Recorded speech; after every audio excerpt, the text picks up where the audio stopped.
ആദ്യമായിട്ട് എല്ലാവർക്കും നമസ്കാരം. കുറച്ച് ലേറ്റായിട്ട് വന്നു, സോറി. ഉറങ്ങിപ്പോയി. രാവിലെ വന്നതാണ്. എന്നെ സംബന്ധിച്ചിടത്തോളം ഈ പറയുന്ന ഞാനൊന്നും അങ്ങനെ പ്ലാൻ ചെയ്തിട്ടൊന്നും ഉണ്ടായിരുന്നില്ല. ആക്ച്വലി ദീപു കുഞ്ഞിരാമായണം എന്ന് പറയുന്ന സിനിമ എഴുതിയത് ദീപുവാണ്, ഇതിൻ്റെ റൈറ്റർ ദീപുവാണ്.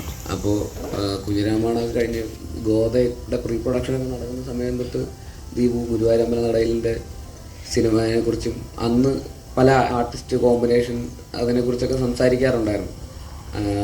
അപ്പോൾ ഈ രണ്ട് ആർട്ടിസ്റ്റുകൾ അന്നും ഇതിൻ്റെ അതൊരു മെയിൻ പ്രൊട്ടഗണിസ്റ്റുകളായിട്ടുള്ള രണ്ട് ആർട്ടിസ്റ്റുകളാണ്. അപ്പോൾ രണ്ടളിയന്മാർ. അപ്പോൾ ഇതന്ന് ഇങ്ങനെ ഈ ആർട്ടിസ്റ്റ് മറ്റേത് ആൾ എന്നൊക്കെ പറഞ്ഞ് അങ്ങനെ പല സംസാരങ്ങളും ഞാനും സജഷൻസൊക്കെ പറയുമായിരുന്നു, അങ്ങനെ ഇങ്ങനെയൊക്കെ. അത് കഴിഞ്ഞ് ഒരു 6-7 വർഷം കഴിഞ്ഞപ്പോൾ, ഒരു 6 വർഷമൊക്കെ കഴിഞ്ഞപ്പോൾ ആ ആർട്ടിസ്റ്റിൻ്റെ സ്ഥാനത്ത് ഞാൻ വരുമെന്ന് ഞാൻ ഒരിക്കലും പ്രതീക്ഷിച്ചില്ല. ഈ പറയുന്നത് കുഞ്ഞിരാമായണം എഴുതിയ ദീപുവും ഞാൻ റൈറ്ററായിട്ടുണ്ടായിരുന്നു.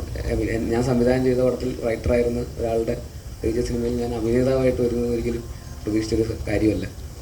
അപ്പോൾ അതൊരു ഭയങ്കര എക്സൈറ്റ്മെൻ്റ് ആയിരുന്നു. പിന്നെ ബിപിൻ ചേട്ടൻ ജയ കഴിഞ്ഞിട്ട് ഞാൻ ഫാലിമിയുടെ ഷൂട്ട് നടക്കുമ്പോഴാണ് ഇതിൻ്റെ സബ്ജക്റ്റ് ഇങ്ങനൊരു സബ്ജക്റ്റ് ഉണ്ടെന്ന് പറഞ്ഞ് വിളിക്കുന്നത്. അപ്പോൾ കൂടുതൽ എക്സൈറ്റ്മെൻ്റ് ആയി. കാരണം പിഞ്ചേട്ടനായിട്ട് വീണ്ടും ഒരു സിനിമ ചെയ്യാന്നുള്ളത്. അപ്പോൾ പിന്നെ ദീപുവിൻ്റെയും കൂടെ സ്ക്രിപ്റ്റാണ്. പിന്നെ E4 എൻ്റർടൈൻമെൻറ്റായിട്ട് വീണ്ടും കൊളാബറേറ്റ് ചെയ്യുന്നു. ഗോദയൊക്കെ പ്രൊഡ്യൂസ് ചെയ്തത് E4 എൻ്റർടൈൻമെൻറ്റാണ്. അപ്പോൾ അവരുമായിട്ടും വീണ്ടും ഒരു സിനിമ ചെയ്യുന്നു. അത് കഴിഞ്ഞിട്ട് 2-3 ആഴ്ച കഴിഞ്ഞിട്ട് ബിപിൻ ചേട്ടൻ വിളിച്ചിട്ട് പറഞ്ഞു രാജുവേട്ടനാണ് മറ്റേ ക്യാരക്ടർ ചെയ്യുന്നതെന്ന് പറഞ്ഞു. അപ്പോൾ ഞാൻ ഭയങ്കര എക്സൈറ്റഡ് ആയി. കാരണം എനിക്ക് പേഴ്സണലി ഞാൻ ഭയങ്കരമായിട്ട് അഡ്മയർ ചെയ്യുന്ന ഒരാളാണ് രാജുവേട്ടൻ.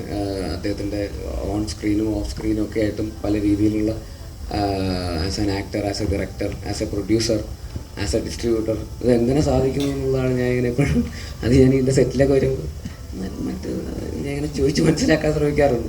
എനിക്ക് പേഴ്സണലി ഈ പറയുന്ന സംവിധായകൻ, നടൻ എന്ന് പറയുന്ന രണ്ട് റെസ്പോൺസിബിലിറ്റി മാനേജ് ചെയ്യാൻ ഭയങ്കര ബുദ്ധിമുട്ടാണ്. രണ്ട് ഈക്വൽ റെസ്പോൺസിബിലിറ്റീസ് ആയതുകൊണ്ട്.